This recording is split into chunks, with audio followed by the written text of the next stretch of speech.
Hello student, आप सभी का स्वागत है आपके अपने यूट्यूब चैनल पर। उम्मीद करते हैं आप सभी अच्छे होंगे और अपनी पढ़ाई कर रहे होंगे। तो जैसा कि आप लोग को पता था कि आज से हम लोग क्लास 10 का सामाजिक विज्ञान की क्लासेज आज हम लोग स्टार्ट करने वाले हैं। सोशल साइंस की क्लासेस स्टार्ट करने वाले हैं। तो जिसमें से हम लोग आज पढ़ेंगे हम लोग इतिहास का पहला चैप्टर। इतिहास का जो आपका पहला चैप्टर है, इतिहास का पहला चैप्टर जिसका नाम क्या है, जिसका नाम है यूरोप में राष्ट्रवाद का उदय। यूरोप में राष्ट्रवाद राष्ट्रवाद का उदय। ठीक, ये जो चैप्टर है आज हम लोग इसके सभी इम्पॉर्टेंट क्वेश्चन आंसर करने वाले हैं। मतलब लघु उत्तरीय प्रश्न, अति लघु उत्तरीय और दीर्घ उत्तरीय प्रश्न, जो कि मतलब मोस्ट इम्पॉर्टेंट होने वाले हैं, जो कि आप लोगों को 2026 के एग्ज़ाम में जो बोर्ड एग्ज़ाम होगा उसमें समझो एग्जैक्ट मिलेंगे। बस मैं जितना करा दे रहा हूँ आप लोग बस उतना डेली लिख कर और याद कर लीजिए। याद करना मतलब ये समझो बहुत ही इम्पॉर्टेंट है, क्योंकि यही सब question same to same paper में मिलेंगे। ठीक, तो टाइम को लॉस ना करते हुए आइए क्लास को स्टार्ट करते हैं। तो वीडियो को लाइक कर दीजिए और चैनल पर नए हैं तो सब्सक्राइब कर लीजिए ताकि डेली क्लासेस मिलते रहें। तो आइए क्लास को स्टार्ट करते हैं। तो आप लोग ध्यान दीजिए। ठीक, क्या ध्यान देंगे, ध्यान से देखिए। तो यहाँ पर हम लोग क्वेश्चन लिखते हैं और क्वेश्चन जो जो मैं टिक करूँगा केवल आप वही क्वेश्चन लिखिएगा और आंसर मैं बताऊँगा। तो हमारा जिसमें से देखिए पहला हमारा जो क्वेश्चन है वो है फ्रांस की क्रांति के प्रमुख कारणों का वर्णन कीजिए। ठीक, ये क्वेश्चन आप लोग को लिखना है कॉपी में। तो कॉपी पेन ले लीजिए और क्वेश्चन लिखिए, फ्रांस की क्रांति के प्रमुख कारणों का वर्णन कीजिए।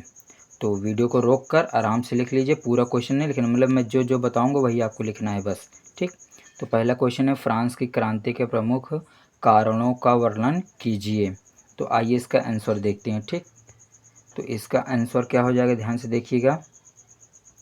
इसके आंसर की बात करें तो ये जो हमारे सामने आंसर है आप लोग यही लिखिएगा, फ्रांस की क्रांति सन 1789 ईस्वी में हुई थी और इसके प्रमुख कारण निम्नलिखित थे। तो फ्रांस की क्रांति कब हुई थी, 1789 ईस्वी में हुई थी। जिसके प्रमुख कारण थे कौन कौन से, ये ध्यान दीजिएगा। तो देखिए कौन कौन से कारण थे। ठीक, ध्यान से देखिए कौन कौन से कारण थे। तो हम पॉइंट बनाकर लिखेंगे। ठीक, आप लोग इसको काली पेन से हेडिंग बनाइएगा, सामाजिक समानता।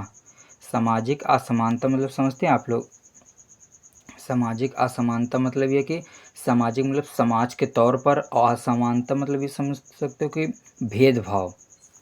मतलब क्या समझते हैं, भेदभाव।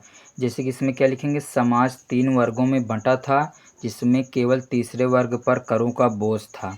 मतलब समझो जो समाज था वो 3 वर्गों में बंटा था। 3 वर्ग का मतलब समझते हो, जैसे मतलब ये समझो A1 क्लास के लोग हैं, ये सेकंड क्लास के हैं और ये थर्ड क्लास। मतलब समझते हो, देखो जाति के आधार पर, जाति के आधार पर डिवाइड करने में, जैसे एक वर्ग ये हो गया और एक वर्ग ये हो गया और तीसरा वर्ग ये हो गया। तो ये समझो, तो क्या समझते हैं, ध्यान समझिएगा। जैसे हम समझे, देखो ये सबसे अच्छे लोग हैं थोड़े कम और ये सबसे कम अच्छे लोग हैं।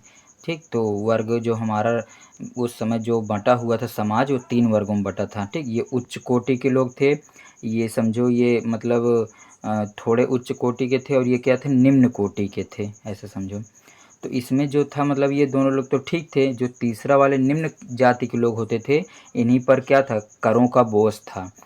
मतलब इनके ऊपर ही टैक्स लगाया गया था। क्या लगाया गया था, टैक्स लगाया गया था।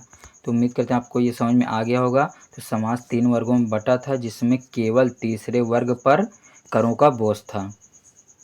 दूसरी हेडिंग क्या बनाएंगे, राजनीतिक कारण। राजनीतिक कारण क्या था, राजा लुई 16वां अयोग्य और विलासी था। मतलब जो लुई 16वां जो राजा था उस समय फ्रांस का, वो अयोग्य था, मतलब इनकैपेबल था, मतलब उसके अंदर योग्यता नहीं थी। और क्या था, विलासी मतलब बोल सकते हो आलसी था। आलसी बोल सकते हो, या मतलब ये समझो भोग विलास में हमेशा व्यस्त रहता था, राजपाट का कोई उसको ध्यान नहीं था। तो ये हमारा क्या हो गया, राजनीतिक कारण। तीसरा पॉइंट क्या लिखेंगे, तीसरा पॉइंट आप लोग लिखिएगा, आर्थिक संकट। ठीक, ठीक। तो आर्थिक संकट क्या था, सरकारी कोष खाली था, मतलब समझो जब वहाँ का राजा ही नहीं ठीक होगा तो वहाँ का जो कोष, मतलब समझते कोष मतलब ये समझो कि जो वहाँ का बैंक बैलेंस था, मतलब जो राज्य में जो पैसा होता था, कोषागार जिसको बोलते थे, ठीक, वो क्या हो चुका था, खाली हो चुका था। और कर केवल गरीब जनता से वसूले जाते थे, और जो उस समय टैक्स लिया जाता था वो केवल किससे लिया जाता था, गरीब जनता से, ठीक, पुअर पीपल से वसूले जाते थे। मतलब क्योंकि देखो जब वहाँ का राजा ही जब खराब है वहाँ का, तो मतलब सरकारी कोष उनका खाली होगा ही, ठीक। आगे ध्यान दीजिए, चौथा पॉइंट क्या है, दार्शनिकों का प्रभाव, ठीक, दार्शनिकों का प्रभाव। रूसो, वोल्टेयर आदि ने स्वतंत्रता और समानता के विचार फैलाए। मतलब दार्शनिकों का मतलब समझते हैं आप लोग, दार्शनिकों का मतलब ये जो लोग दूसरे देश या दूसरी कहीं से आकर, दूसरे शहर से, मतलब वो लोगों के बीच जो भी जानकारी फैलाते हैं उसी को बोलते हैं, ठीक।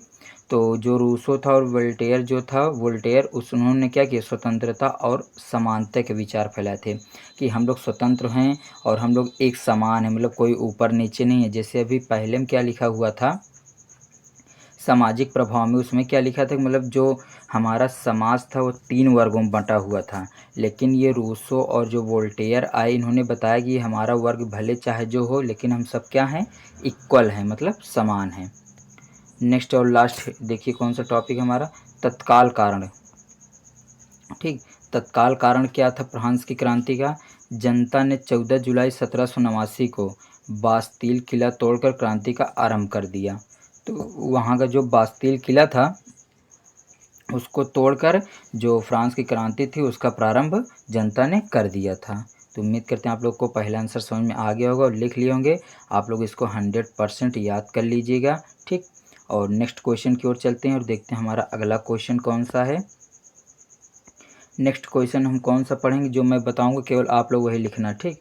नेक्स्ट क्वेश्चन आप लोग लिखिए ध्यान से, ठीक। कौन सा क्वेश्चन लिखेंगे, राष्ट्रवाद से क्या तात्पर्य है, यूरोप में राष्ट्रवाद के उदय होने में कौन सी परिस्थितियां सहायक हुई। तो ये प्रश्न नंबर जो 4 है ना, इसको आप लोग लिख लेंगे, ठीक। तो उम्मीद करते हैं आप लोग वीडियो को रोक कर लिख लिए होंगे। आइए आंसर की ओर बढ़ते हैं और देखते हैं हमारा आंसर क्या है, ठीक। हमारे सामने हमारा उत्तर आ चुका है, ध्यान समझिएगा इसमें उत्तर क्या होगा, ठीक। देखो, राष्ट्रवाद से तात्पर्य, ठीक, राष्ट्रवाद का मतलब क्या होता है ये समझिए, ठीक। राष्ट्रवाद से तात्पर्य है अपने देश के प्रति प्रेम होना, निष्ठा और उसकी एकता, स्वतंत्रता के लिए समर्पण की भावना, यही होता है राष्ट्रवाद। मतलब समझो, जैसे समझो 2-3 देश आपस में लड़ रहे हैं, तो सभी देश अपने अपने देश को बचाना चाहते हैं, मतलब सभी को अपने देश के प्रति क्या है, प्रेम है, तो उसी को बोलते हैं राष्ट्रवाद। देश के प्रति प्रेम को ही क्या बोलते हैं, राष्ट्रवाद बोलते हैं। तो आप लोग को समझ में आ गया होगा, तो इसको लिख लीजिएगा। अब अगली हेडिंग बनाइएगा, यूरोप में राष्ट्रवाद के उदय की परिस्थितियाँ, ठीक, मतलब यूरोप में राष्ट्रवाद का उदय कैसे हुआ। तो हेडिंग बना लिए होंगे। पहला जो लिखेंगे उसमें पॉइंट, फ्रांसीसी क्रांति 1789 में आप लोग पता है से स्वतंत्रता, समानता और भ्रातृत्व की भावना फैली।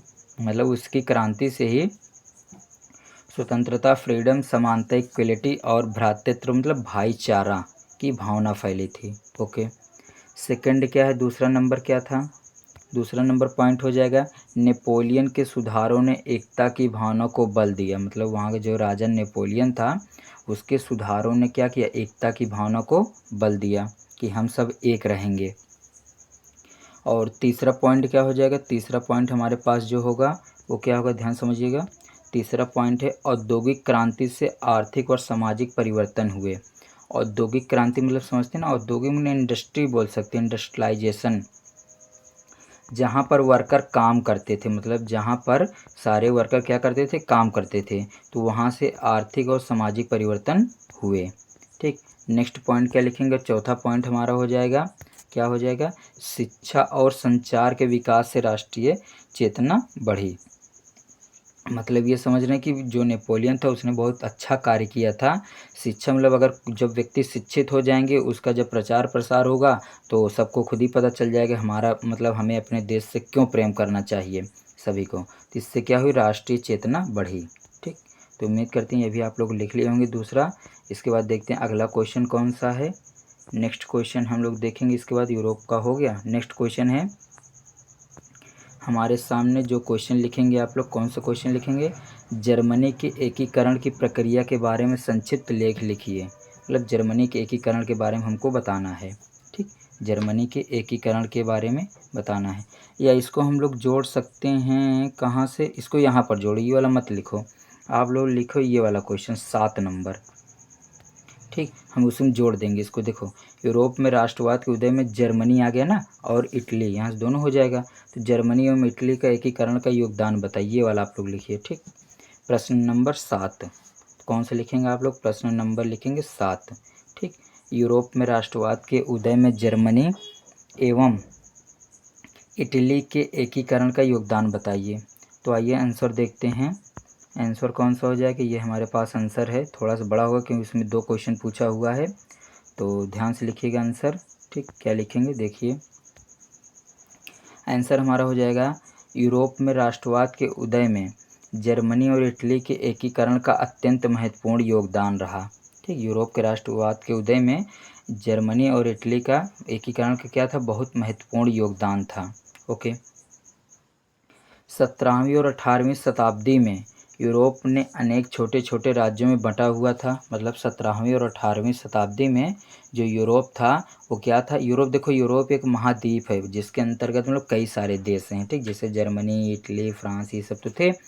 तो क्या था, यूरोप में ये सब छोटे छोटे राज्यों में बंटे हुए थे, जिनकी अपनी अपनी भाषाएं, संस्कृति और शासन प्रणाली थी। मतलब देखो, जब अलग अलग राज्य हैं तो अलग अलग राज्यों की अपनी अपनी भाषा थी। जैसे सोचो कि हम लोग उत्तर प्रदेश, हम हैं तो उत्तर प्रदेश, ये समझो हमारी भाषा जो मान लो खड़ी बोली है, हिंदी जो भी है।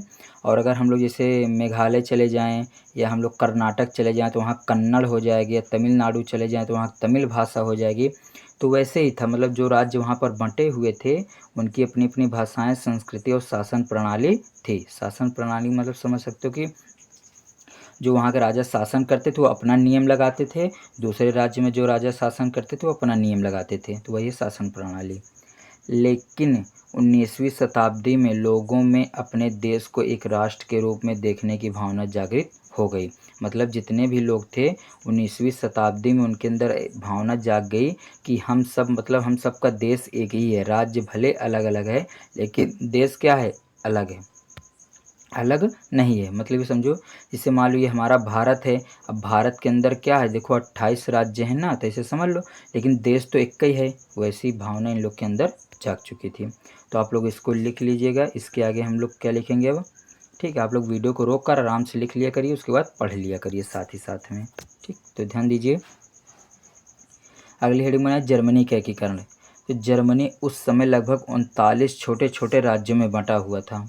जर्मनी उस समय 39 छोटे छोटे राज्यों में बंटा हुआ था।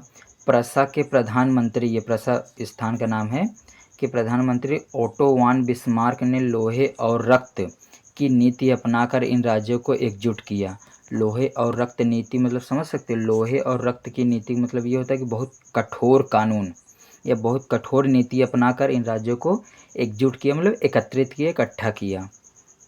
ठीक, आगे समझिए, 1871 में फ्रांस पर विजय के बाद जर्मनी का एकीकरण हुआ। मतलब 1871 में क्या हुआ, फ्रांस पर जब इन्होंने विजय प्राप्त कर लिया तो उसके बाद जर्मनी का एकीकरण हुआ और कैसर विलियम प्रथम को जर्मनी का सम्राट घोषित किया गया। मतलब जब ये लोग वहाँ पर विजय प्राप्त कर लिए, जीत गए, तो वहाँ का सम्राट किसको बनाया गया, कैसर विलियम प्रथम को। ठीक, आगे ध्यान दीजिए, इस एकीकरण ने पूरे यूरोप में, और इसी एकीकरण ने मतलब सबके जो मेल मिलाप था, जो सब लोग मिल गए थे, ठीक, इसने ही पूरे यूरोप में राष्ट्रवाद की भावना को और अधिक बल प्रदान किया, मतलब और अधिक बढ़ा दिया। ठीक, अगली हेडिंग बना लीजिए इटली। ठीक, अगली हेडिंग क्या बनाएंगे, अगली हेडिंग आप लोग बना लीजिए। ठीक, ध्यान समझिए, अगली हेडिंग बना लीजिए इटली का एकीकरण। ठीक, इटली का एकीकरण, ये हेडिंग हो गया। इटली भी कई छोटे छोटे राज्यों और विदेशी शक्तियों के नियंत्रण में था। ठीक, जैसे जर्मनी था, फ्रांस था, वैसे ये भी था। मैजनी, कैवूर और गैरीबाल्डी, ये नाम इम्पॉर्टेंट है। मैजनी, कैवूर और गैरीबाल्डी जैसे राष्ट्रभक्तों ने, राष्ट्रभक्त में समझते हो ना, अपने देश के प्रति प्रेम, इटली को एक राष्ट्र बनाने के लिए संघर्ष किया। मतलब ये लोग थे नेतृत्व करने वाले, जैसे नेता होते हैं ना, तो इन्होंने क्या किया, इटली को एक राष्ट्र मतलब एक राष्ट्र बनाने में संघर्ष किया। और 1870 में रोम के शामिल होने के बाद इटली का एकीकरण पूरा हुआ और विक्टर एमैनुअल द्वितीय को इटली का राजा घोषित किया गया। ठीक, तो विक्टर द्वितीय भी बोल सकते हैं, इमैनुअल मत याद रखना, केवल लिख लेना विक्टर द्वितीय को इटली का राजा घोषित कर दिया गया था। तो उम्मीद करते हैं समझ में आ गया होगा। तो ये भी क्वेश्चन हमारा कंप्लीट हो गया और नेक्स्ट क्वेश्चन को देखते हैं और देखते हैं अगला क्वेश्चन हमारा कौन सा होगा। नेक्स्ट क्वेश्चन है हमारे पास, ध्यान से देखिए नेक्स्ट क्वेश्चन कौन सा है। नेक्स्ट क्वेश्चन जो है वो बहुत ही इम्पॉर्टेंट क्वेश्चन है, मतलब इम्पॉर्टेंट तो सब हैं, ठीक, इम्पॉर्टेंट सभी क्वेश्चन हैं। नेपोलियन कौन था, उसके सुधार क्या थे, मतलब उन्होंने क्या क्या सुधार किया था और उसके सुधारों का क्या प्रभाव पड़ा। ठीक, ये क्वेश्चन हम लोग देखेंगे नेपोलियन के बारे में। तो उम्मीद करते हैं आप लोग क्वेश्चन लिख लिए होंगे और आइए क्वेश्चन को देखते हैं। तो ध्यान से देखिएगा, ध्यान से क्या देखेंगे कि जो यहाँ पर हम लोग क्वेश्चन देखने वाले हैं, अगला जो क्वेश्चन है हमारा बहुत ही इम्पोर्टेंट क्वेश्चन है, स्टार मार्क लगा लीजिएगा। और देखिए, नेपोलियन बोनापार्ट फ्रांस का एक प्रसिद्ध सैनिक और शासक था। जो नेपोलियन बोनापार्ट थे, उसका पूरा नाम हो गया, चाहे इतना लिख लो तब भी कोई दिक्कत नहीं है। तो नेपोलियन जो था वो फ्रांस का एक प्रसिद्ध और सैनिक शासक था जिसने 1799 ईस्वी में सत्ता संभाली और स्वयं को सम्राट घोषित किया। ठीक, 1799 इसने क्या किया, अपने आप को उस देश का, फ्रांस का क्या कर दिया, सम्राट घोषित कर दिया था। ठीक, अपने प्रयासों से। अब उसके द्वारा सुधार कौन कौन से ये समझिए। प्रशासनिक सुधार, ठीक, प्रशासनिक मतलब समझते हो ना, मतलब जैसे जो उस समय वहाँ के जो फोर्स थी, मतलब जो वहाँ के लोग थे, जो लड़ने वाले लोग थे, उनकी बात कर रहा। ठीक, प्रशासनिक सुधार, उसने पूरे देश में एक समान कानून और मजबूत प्रशासन व्यवस्था लागू की। ठीक, उसने पूरे देश में एक समान कानून, चाहे वो जिस वर्ग का हो, चाहे छोटे वर्ग का हो, चाहे बड़े जाति का हो, तो सभी के लिए समान कानून बनाया और मजबूत प्रशासन की व्यवस्था भी लागू की। तो आप लोग यही लिख लीजिए, क्योंकि देखो क्वेश्चन बैंक में बहुत बड़ा बड़ा आंसर दिया है, इसलिए मैंने सोचा कि आप लोग को अलग से मैं लिखवा देता हूँ। दूसरा पॉइंट क्या बनाएंगे, दूसरा पॉइंट होगा नेपोलियन संहिता। ठीक, नेपोलियनिक कोड बोलते हैं इसको, संहिता मतलब कोड। इसने कानून के सामने सबको समान अधिकार दिया। ठीक, अभी बताया था मैंने। तीसरा, शिक्षा में सुधार इसने किया था, शिक्षा को राज्य के नियंत्रण में लाकर विद्यालयों की स्थापना की। तो नेपोलियन ने क्या किया, नेपोलियन ने शिक्षा को राज्यों के नियंत्रण में लाकर सभी विद्यालयों की स्थापना की थी, जिससे हमारा समाज भी शिक्षित हो सके। चौथा नंबर पॉइंट क्या बनेगा, चौथा नंबर पॉइंट है आर्थिक सुधार। कर प्रणाली, देखो आर्थिक मतलब इकोनॉमिक बोल सकते हो, क्या बोल सकते हो, इकोनॉमिक मतलब पैसे से रिलेटेड है। ये किससे रिलेटेड है, पैसे से। तो कर प्रणाली, कर मतलब टैक्स, पहले बताए थे कर मतलब टैक्स। तो कर प्रणाली को सरल और न्यायपूर्ण बनाया कि कर सबके लिए समान होगा। जैसे कि पहले जब पढ़े थे ना, उसमें क्या था, केवल गरीबों से कर लिया जाता था, लेकिन यहाँ पर उसने क्या कर दिया, सब बराबर कर दिया। सड़क और परिवहन, इसने सड़क सुधार भी किया, सड़कों और संचार के साधनों का विकास किया।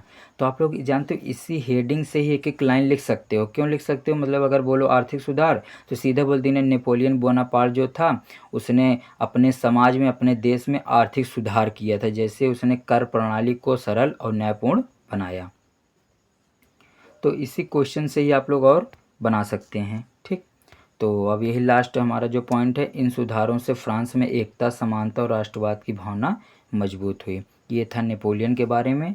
तो उम्मीद करते हैं आप लोग समझ में आ गया होगा। तो और इसका भी एक चैप्टर, मतलब इसी चैप्टर का भी क्वेश्चन और है, तीन उन क्वेश्चन अभी और होंगे, 2-3 क्वेश्चन, उसको मैं नेक्स्ट वीडियो में कर दूंगा, नहीं तो वीडियो बहुत बड़ी हो जाएगी।